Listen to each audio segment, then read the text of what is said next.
Askreddit. What's something small you can start doing today to better yourself? Allocate time more directly to maintenance of my body and home. I lost 100 pounds this year, all due to diet. I could be a lot healthier if I added 30 minutes of exercise.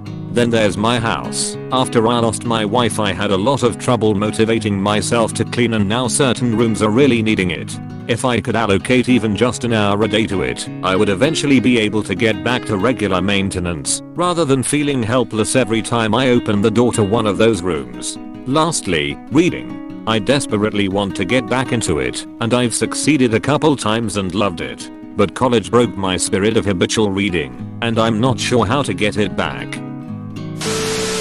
Man, I worked in blue collar jobs for a few years, and the amount of shit I got for having a budget. But multiple guys would come back to me and say my wife thinks we need a budget like you got, made me feel better. The peace of mind of not worrying about money is second to none. Oh, I have a car emergency? Good thing I have been putting away money for that very problem. Is a much better way to live. I offered many guys the opportunity to lay out finances and I would help them make a budget, and not a single one took me up on it. Hell, even my dad won't let me help him, and he is in all kinds of financial trouble. Edit. Okay, I think I have like 20 people asking me for help with a budget. I'm actually kind of on my honeymoon at the moment, so I don't have access to my computer and mobile is a pain. So here is what I'll do. I will try to do a screen capture of me making a budget and talking through it the best I can and post it. Luckily I do presentations for a living, so it shouldn't be too hard to watch, I hope. I won't leave you all hanging, just give me some time to get back and get through Christmas. Sorry everyone, I wasn't ready for that, but I was toying around with trying to help people with basic budgets for a while, so this could be my excuse. Thanks everyone, be safe, and I shall return. Edit 2. Okay, I got home about 5 hours ago, and I just finished the recording and I'm working on getting it to YouTube. Guys, it is rough and it's one long video of me explaining whatever I can think of. I wanted to really get this out soon, since I don't want anyone to lose momentum on making a change in their lives. So please excuse the audio issues and extremely bad polish on this video. I had to learn audio setup, recording software, video editing software, and YouTube just to get this up, so please give me slack. I just wanted to provide some help, but in a world of flashy YouTube intros and multi-video playlists I feel insufficient. I will try to help you all navigate the video the best I can once it is up, and will send it to all. I hope this helps. Write down the stuff you've been putting off and schedule yourself time specifically to get them done. It will keep your mind free from having to constantly remind yourself, and once the task is completed, you're free. I had the best idea I've ever had 2 weeks ago, and it has been going great. I used to make a to-do list, but it would just make me super anxious and feel overwhelmed seeing everything I have to do. So lately I have been just doing tasks throughout the day and only writing it down when I have done it. Now I get to see progress and accomplishments add up, and it's motivating me very well. Give someone else a compliment at least once a day. It's as simple as noticing the guy next to you has a stylish tie, or that your coworker's homemade lunch looks tasty. Besides, it always seems to end up making someone's day, and the effort required is so small. Edit. I'm so proud that this is my most upvoted comment ever, and thanks for the gold. If it's not natural to pay a random compliment, I try to just smile at someone every day, or really as many people as possible. I smile at people I interact with, cashiers, waiters, train workers, etc. just to pass a little small bit of positivity. Start doing simple exercises that don't require any equipment. Walking/running outside, push-ups, sit-ups. Edit. I guess not really simple, as most of them require a certain technique, so you don't hurt yourself in the long run. But it doesn't cost money, it's something you can do at home. If you don't have the time to go to the gym, or combine going to the gym with exercises at home. Good luck to anyone trying something like this. There is a good link in the replies here to a useful website about this. Link. Thanks to you/the zero of Meester. This actually inspired me to go take a walk. I read this comment and said, you know what? A walk does sound nice. I'll take my son and dog and we all get out and do something together. So thanks for this. Edit. Wow. Thanks for the gold and silver, kind strangers.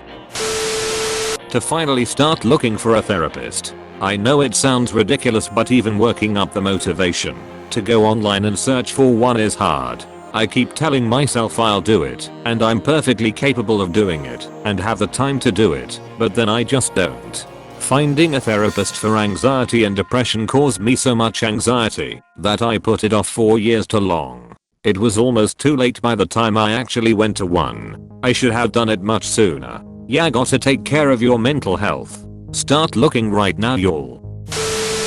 Read a book for at least 10 minutes a day. Edit. Wow. Thanks for the gold. I'm a firm believer that anyone can love reading. They just have to find their genre. I'm currently working on Dostoevsky's The Brothers Karamazov, but a few of my favorites are Austen's Sense and Sensibility, Emma, and Pride and Prejudice, Hawthorne's Scarlet Letter, and Saint-Exupéry's Little Prince. I try to follow Aristotle's idea that it is the mark of an educated mind to be able to entertain a thought without accepting it. Read fun things, read hard things, but never make your reading list an echo chamber.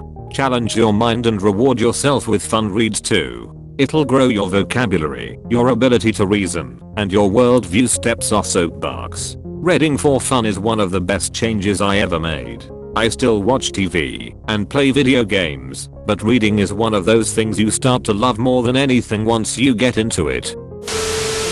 Start putting $20 away from each paycheck into a savings account. Don't look at that money.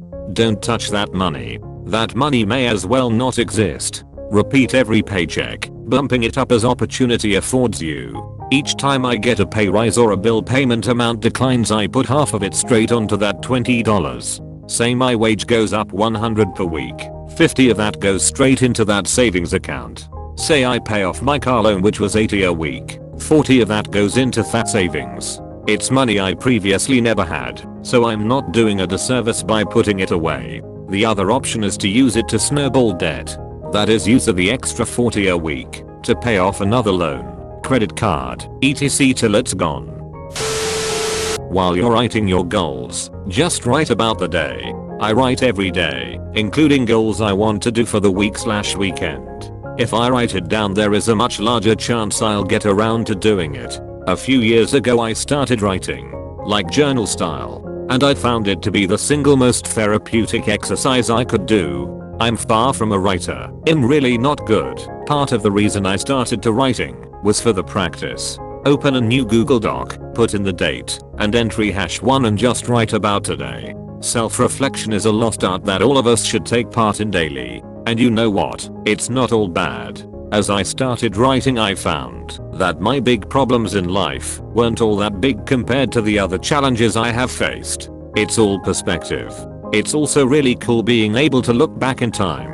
I have been doing this daily for 5 years, and it has made me such a better person.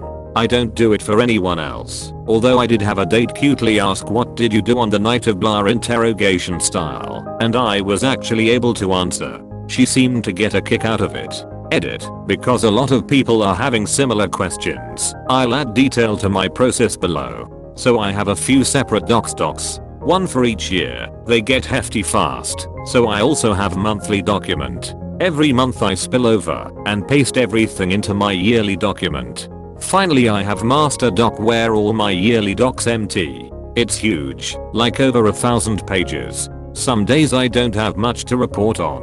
Not every day can be the most exciting. But nevertheless, I'm writing something down.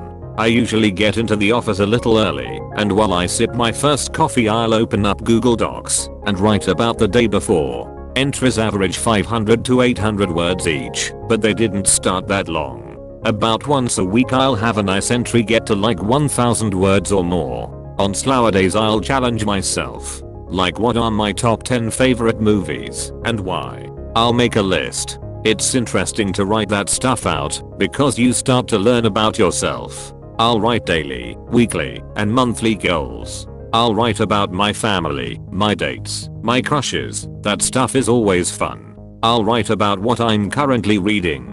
I'll reflect on certain passages. I'll reflect on current events. Anything really. It's so strange what you get out of all of this. When someone asks what's your favorite movie, you have a real solid answer. I have that for everything at this point. It's made my conversational life better. It's really interesting to see my writing style change depending on who I'm reading during that month. I've been doing it for 5 years and have about 200 pages a year, sometimes more. I cherish every page. You'll learn along the way. Edit 2 people are asking for an example. Here's one from this weekend with names and places blocked out. Some of this is super lame. Blame Thoreau because I've been reading him lately and my writing reflects it. December 5th 2018. Entry #2089. I didn't want to hype myself up for last night. Honestly, I didn't even give the date much thought throughout the day. I was nose deep into Excel formulas anyway. But right after work I walked over to ***** cafe on 16th and ****. It was super hipster. Like, I didn't even fit in there reading Walden. But that's what I did. I read for about an hour before my date showed up. I relished the time alone in the cafe. I put some Chopin variations on. I cracked open one of the most well-written books I have ever read and fell into the cunning vortex of words that is the world of Walden. Side note, I just realized how amazing of a hangman word vortex is. I'll have to keep that one in my back pocket. After about an hour of self-company, my date arrived. To be completely sincere, I wasn't expecting much. I tend not to in these situations. Far too many have failed or ended in disappointment. Like armor, I prepare myself for the worst in the modern battlefield of courtship. She looked cute in her pictures, but not so to sweat my palms. And because of that, I didn't get nervous. But when she walked in, I was caught off guard, and in my flat-footedness, I didn't put my best foot forward, so to speak. My whole demeanor changed, and I immediately became tense. She walked up to the loft, where I had positioned myself, and said hi, before running down to get herself a coffee. I sat there like a fool, a blinded, baffled fool. Where words escaped me, charm evaded me, anxiety filled the vacuum left over.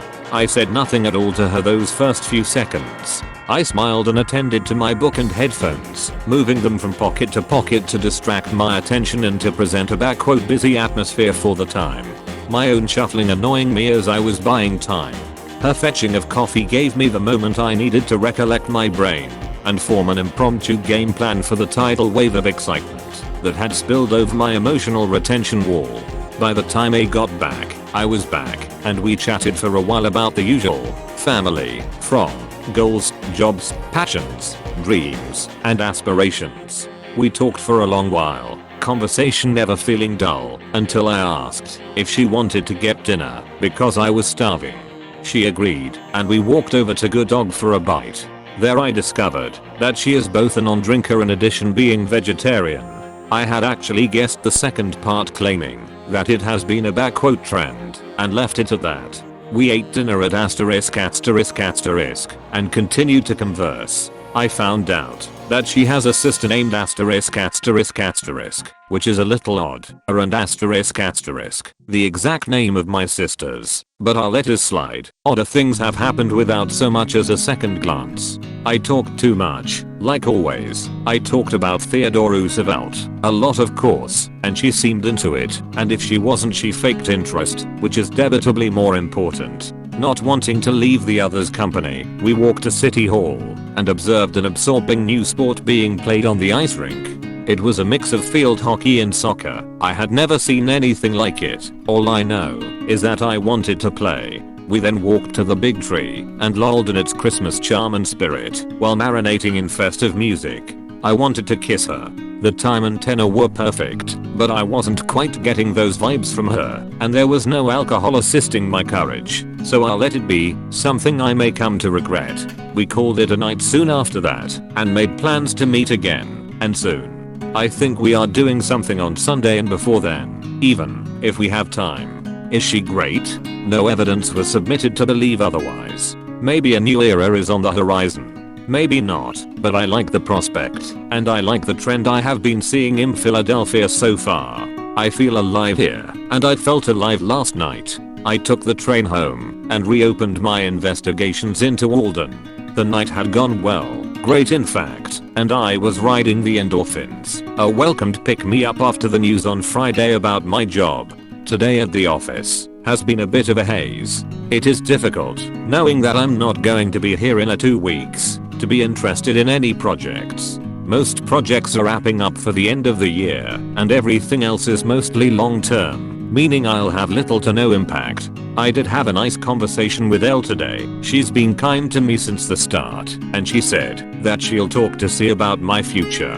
Otherwise, I have been mostly working on the Columbia project. I've put some effort into this one for 2 reasons. Firstly, knowing how to use Excel and the formulas is personally beneficial. Secondly, if Columbia does use what I make them, how cool would that be? I have to mention Thoreau. I have been non-stop reading him since I picked up Walden a few weeks ago. My goodness, what beautiful prose. Even if the intent and meaning behind the words are lost on me, the art of the sentences themselves are enough to satisfy. I know Thoreau is a young man's philosopher, but how I resonate with the work. I wish I had read this years ago. Comparing yourself and one's work to what lays on the nightstand is impossible to abstain from. I would have better written my words had I had the experience of knowing Thoreau's. Thanks for watching. Don't forget to like and subscribe. See you tomorrow.